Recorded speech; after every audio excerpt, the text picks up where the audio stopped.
Welcome to the channel. I'm Mark Headley, your host for today. Welcome to another episode of Scientology's Tom Cruise Spy Files.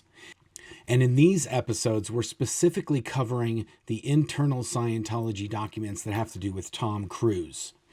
And in today's documents, we're going to cover something that many of you have been asking about for a while, ever since we started the Scientology Spy Files episodes. And that is the episode of South Park called Trapped in the Closet and Scientology's internal response to that episode.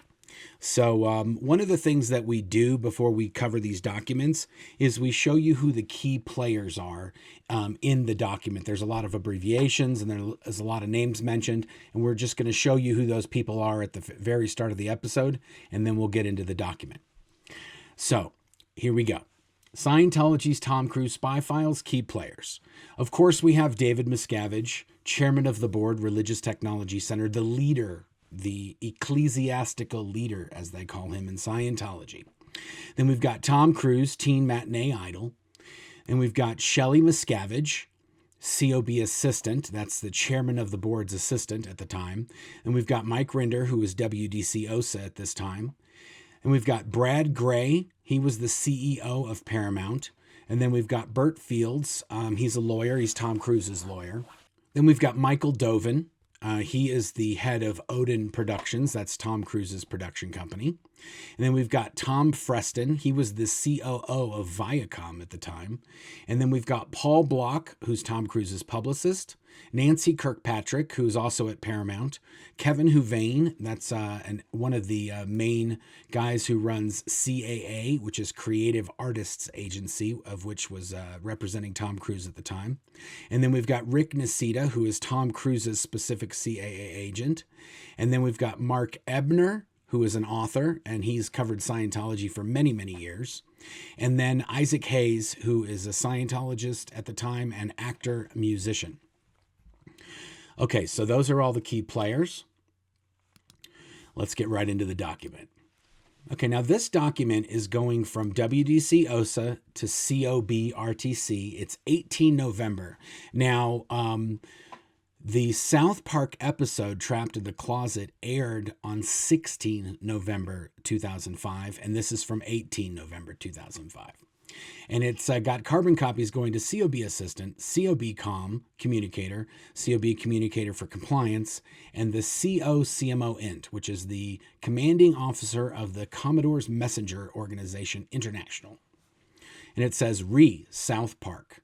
Dear Sir, thank you, and this is going to David Miscavige directly. Dear Sir, thank you for your dispatch, and I apologize for the no report and no handling. I see the insanities you pointed out. It was just a knee-jerk piece of crap. I have not put in my lines, and the fact that there was no report when the show came out was inexcusable, and my report to the CO was then a squirrel handling. So probably what happened was nobody knew this thing was happening, and it just came out. And then David Miscavige was like, what the hell? How could this happen? The real failure is exactly as you say, no intelligence, and therefore the unpredicted end theta rolls in, and I am defensive, i.e. ineffective in responding.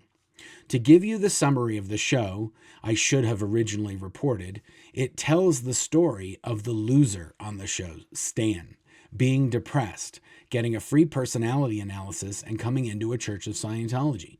He then pays $240 for auditing, and when he is put on the meter, his Thetan reading shows he is OT9, and therefore he must be a reincarnation of L. Ron Hubbard, at which point he becomes a prophet and is briefed on OT3.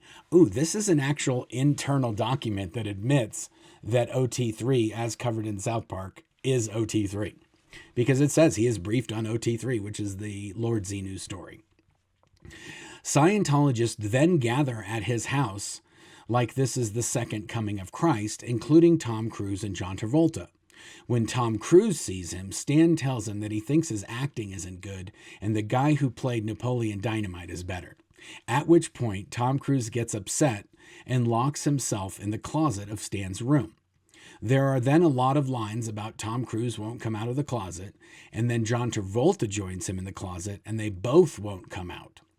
Then Stan writes a new scriptures in which he says people shouldn't be charged money for Scientology, and so he is denounced as a fraud, and everyone threatens to sue him. It's funny. That's the internal synopsis of the Tom Cruise episode. Isaac has scheduled a meeting with Trey Parker, one of the writers, this evening, and is going to schedule a meeting with the head of Comedy Central. Isaac intends to get them not to re-air the show and then get them to make up the damage. He isn't going to try and pitch a script, but simply insist that they do something that targets the real enemies. Whether psychiatry or Ebner or anything else isn't going to get into any specifics, but the data can be provided them once they agree. So they literally think that Isaac's going to go there, and then they're going to not re-air this show, and then they're going to do a new show about psychiatry or Mark Ebner or what else. That's ridiculous. Okay, page 2. I reviewed the OSA Network Orders. OSA is the Office of Special Affairs, the organization that that was used to be called the Guardians Organization, and that's basically the Scientology dirty tricks department. And these network orders are just basically policies that are written specifically for OSA.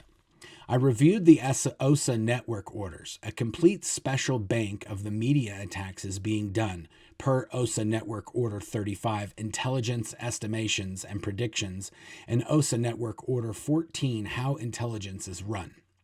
To get to the real who and handle them per the reference on counterattack tactics by threatening what is valuable or costing them their job.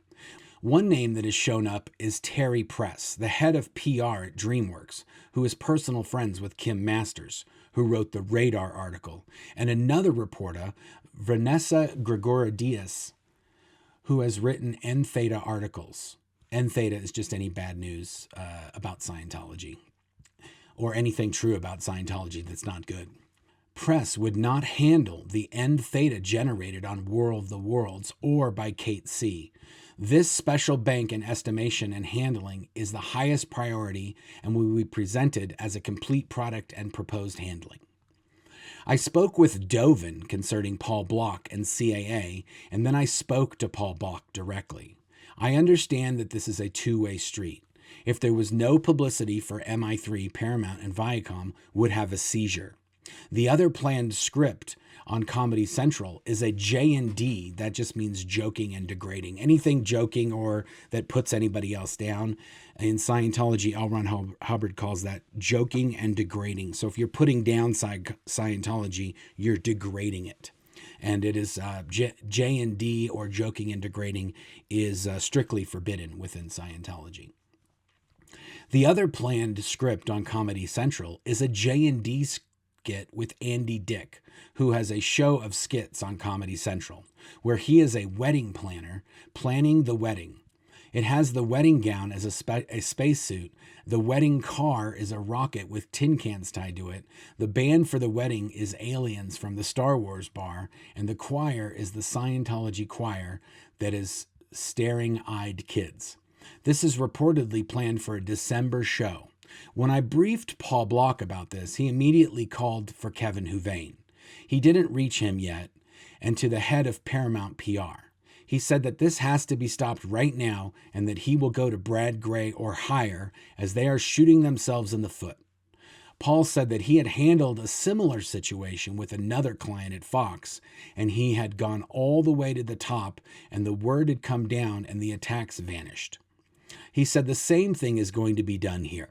He is starting at the low level with the head of PR as a courtesy, but is certain that between him, CAA, and Burt Fields, if needed, he will get to the person that will call the shots on this and end it.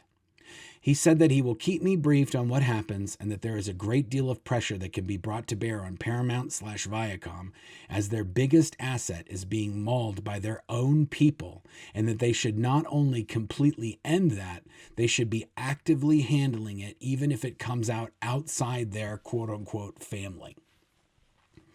Paul said that he wants to stay briefed on what happens with Isaac, and that once he gets a hold of Kevin Huvane, we should all talk and strategize further actions.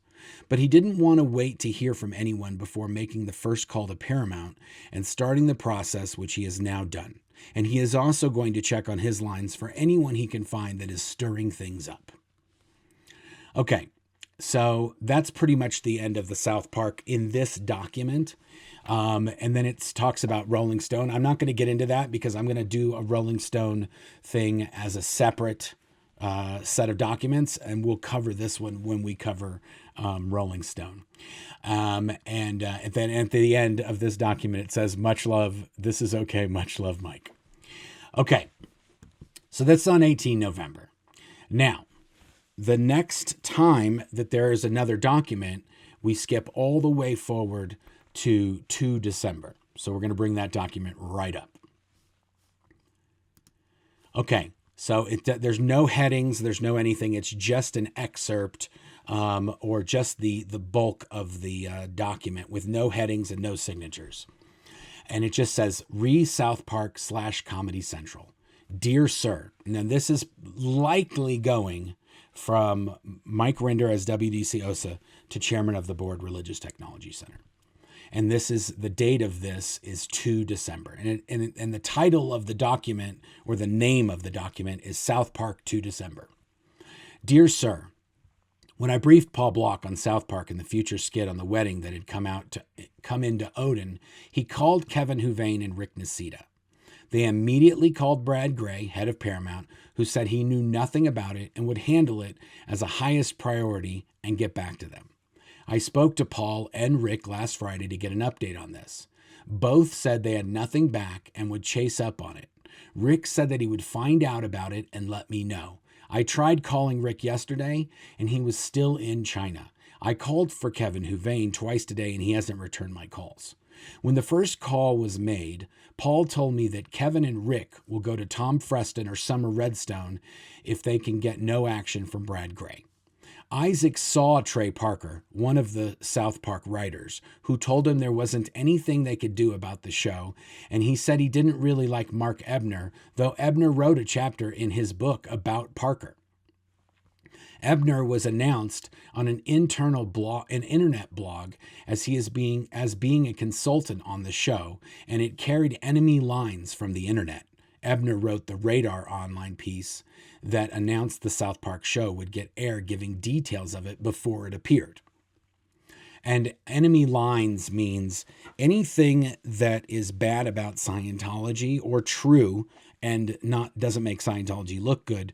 Anything that somebody says, like Scientologists steal money from elderly people, they do, or Scientology breaks up family, they do, but those are, in Scientology, those are called enemy lines. Isaac wrote a letter to and it doesn't say, to the blank, it just says stars. Isaac wrote a letter to the star of Comedy Central, South Park, insisting that they not put the episode out on DVD or foreign. They responded that they would not do this as they don't do it for anyone. And then that's the end of this document. Okay, and then let's do the last document. Now, this is a bit of a big one, and this goes into excruciating detail on what they're doing. And this is from 5 December 2005. And this is from WDC OSA. It's going through the commanding officer of CMO International, and it's going to chairman of the board, Religious Technology Center. And it says, South Park / Paramount. Dear Sir, I know Michael Dovin briefed you on what Kevin Huvane had to say concerning Comedy Central and the South Park show from his meeting on Saturday. Huvane has put in calls to Summer Redstone, Sherry Redstone, and Brad Gray today, Monday, but has not gotten a hold of any of them yet, and I'm staying on this until he gets through. Okay, now it says situation. Whenever it says situation, data, that means that this is what in Scientology is called completed staff work. And it's just an internal form in Scientology that you have to do if you're asking for approval on something. Situation. In the course of pulling strings on media / entertainment industry attacks, I have found data about Paramount / Viacom that needs to be handled. Data. There have been major changes in attitude and direction at Paramount since Tom Freston came on the scene, and then even more so after Sherry Lansing left in March of this year. In June 2004, Tom Freston from MTV and Les Moonves from CBS became the new co-chief operating officers / presidents of Viacom.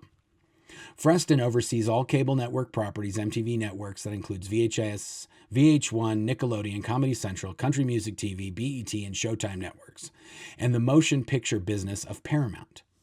The CBS end of the business is headed by Les Moonves.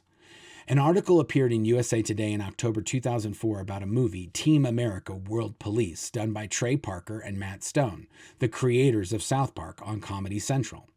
The article notes that the movie was made for $32 million in 6 months, and Freston is quoted saying that Viacom needed to reinvigorate Paramount by making less expensive movies aimed at kids and the college crowd. Freston stated, "Instead of spending $120 million on the Stepford Wives, we could have made 3 pictures targeted at younger audience that could be a lot more profitable." In November 2004, Sherry Lansing announced she was leaving Paramount Pictures and was gone by the 1st of March 2005. In January 2005, Freston named Brad Gray chairman and CEO of Paramount. Gray had no experience in the major studio, coming from Brillstein Gray, a talent management and production company, mainly television shows, and the most prominent is The Sopranos. In March 2005, Gray named Fox Entertainment president Gail Berman to replace Donald DeLine as president of Paramount Pictures. This was Gray's first appointment. Berman has no movie experience, and before being at Fox was at Comedy Central. Shortly after Sherry Lansing left Paramount, Sharon Waxman wrote an article in the New York Times entitled "Tom Cruise Mixing Business and Church?" 22 March. It was the first piece of N Theta and preceded the Oprah Winfrey Show by 2 months. The media attack started almost immediately after Sherry Lansing left. On June 1st, Sharon Waxman wrote a story about MI3 in which she quoted an anonymous executive at Viacom, stating that all the studio had not yet decided to push ahead with the production. On June 1st, Sharon Waxman wrote a story about Mission Impossible 3 in which she quoted an anonymous executive at Viacom stating that the studio had not yet decided to push ahead with the production due to the budget. Waxman reported that the film might be suspended. She attributed this information to data disclosed on a blog on the HuffingtonPost.com. It was an anonymous posting. However, an article in the Washington Times stated that the Huffington Post will have a group blog manned, amongst others, by Barry Diller, Tom Freston, David Geffen, Harry Evans, and his wife, Tina Brown. Either Freston or possibly Geffen, or whoever may put up information for them, could have leaked the data about MI3 in order to put pressure on Mr. Cruise. Brad Gray and David Geffen have been friends for years. When Burt Fields saw Geffen eating lunch with Brad Gray at Geffen's house in Malibu, at the time the negotiations were occurring, Geffen told Burt there were issues related to the Paramount deal on MI3. Burt told him he shouldn't be talking about such things with Gray, and Geffen responded that he had given Gray some friendly advice. Per Burt, Geffen has been the one since Collateral that has been the most outspoken about Mr. Cruise's deals and how outrageous they are. Geffen is a major supporter of gay causes and has given $200 million to the UCLA Medical Center, and then it says in parentheses, which houses their psych facilities. Scientologists are not fans of gay people or psychiatrists, and they refer to them as psych. If it's a psychologist or psychiatrist, Scientology refers to that as a psych facility. The David Geffen Foundation donates money to a number of causes, including the AIDS Community Research Initiative of America. Mayor Roshan, gay editor of Radar, is on the board of the ACREA. Okay, wow, this is a lot. Okay, page 3.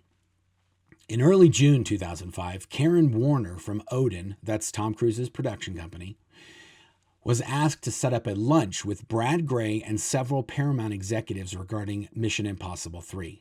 Jerry Rich, head of Paramount marketing, told Karen there won't be any meeting until he, Mr. Cruise, works some things out with Brad. and that Brad might not be backing MI3. This was later resolved, but not before it started a new round of speculation in the press. In late September 2005, Nancy Kirkpatrick, head of Paramount Publicity, was briefed on the possible Barbara Walters show and that the plan was to tour Barbara through the church. Nancy stated, "Why would you do that? Oh, here we go, another War of the Worlds."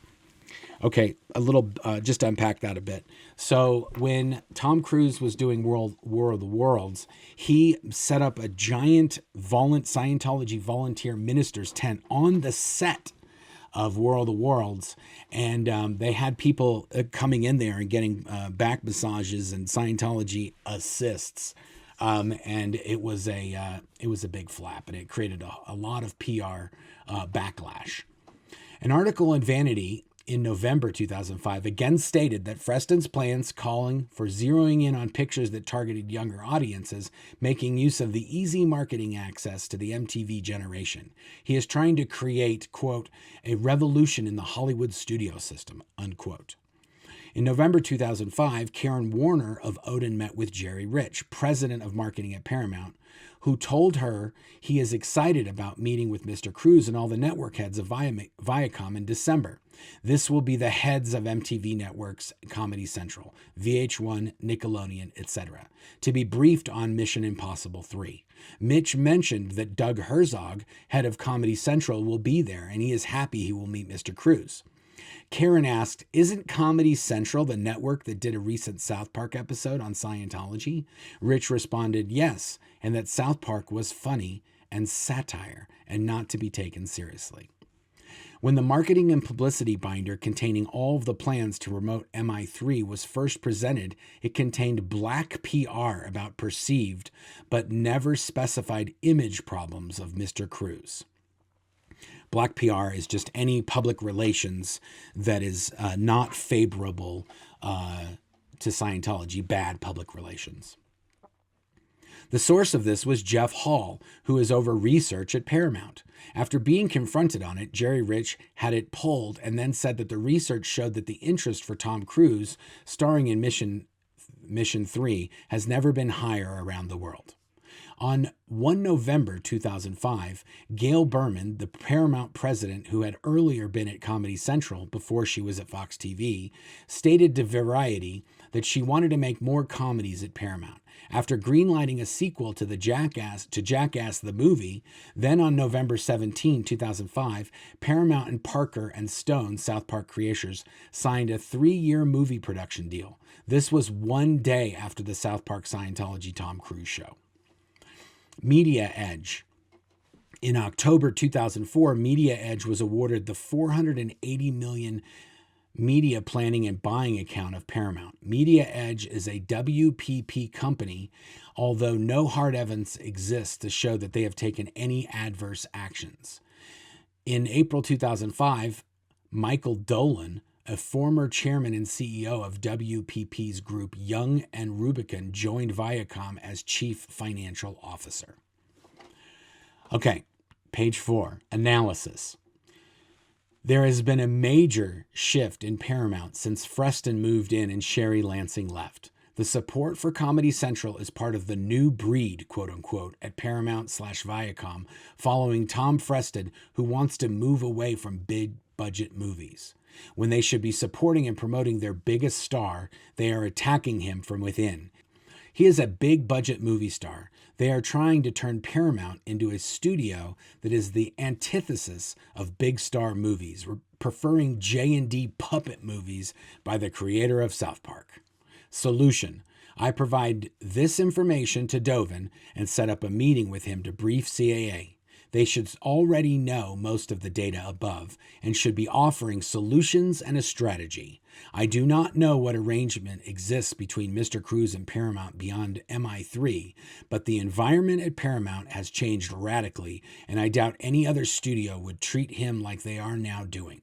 CAA needs to either handle it or come up with some deals with studios that want the biggest star in the world, and they will treat him as such. The purpose of the meeting is to ensure they are briefed and know they need to come up with a solution and strategy, either handle the situation at Viacom/Paramount or get new deals set up elsewhere. This is okay. Much love, Mike. And then it says okay and a line to sign, and not okay and a line to be signed. Okay, so to recap, another document, this is very similar to the earlier documents that we covered when we first started doing the Tom Cruise spy files. Scientology, David Miscavige and Scientology are essentially like, hey, Tom Cruise is the biggest movie star in the world. No one should ever say anything bad about him. And if you have any control over that, you need to stop it. And throughout these documents, they're essentially going to try to get the show is already aired. That's done. That genie's out of the bottle. But now what they want to do is they want to get it to either not be re-aired, or they don't want the episode to end up on the season DVD. And that's really what they're going to go for. And we're going to go into that in a lot of these other documents. We're going to end it off right there because there's probably another, it looks like there's about another 8 documents, and some of them are pretty substantial. So we're going to end it there. Appreciate you guys tuning in, and until next time. Thanks for watching. If you'd like to help support the channel, feel free to check out the merch store link in the description. We have Hail Xenu, Xenu is my homeboy, and BFG branded mouse pads, shirts, mugs, all sorts of other stuff in there that helps us to bring you new content on a regular basis. You can also pick up a copy of my book, Blown for Good, Behind the Iron Curtain of Scientology, in hardback, Kindle, and Audible versions as well. There's also a link to our podcast, and you can get that on Apple, Spotify, or wherever you listen to podcasts. And if you'd like to watch another video, you can click on this link right here, or you can click on this one here, or you can click on the subscribe button right here. Thanks a lot. Until next time.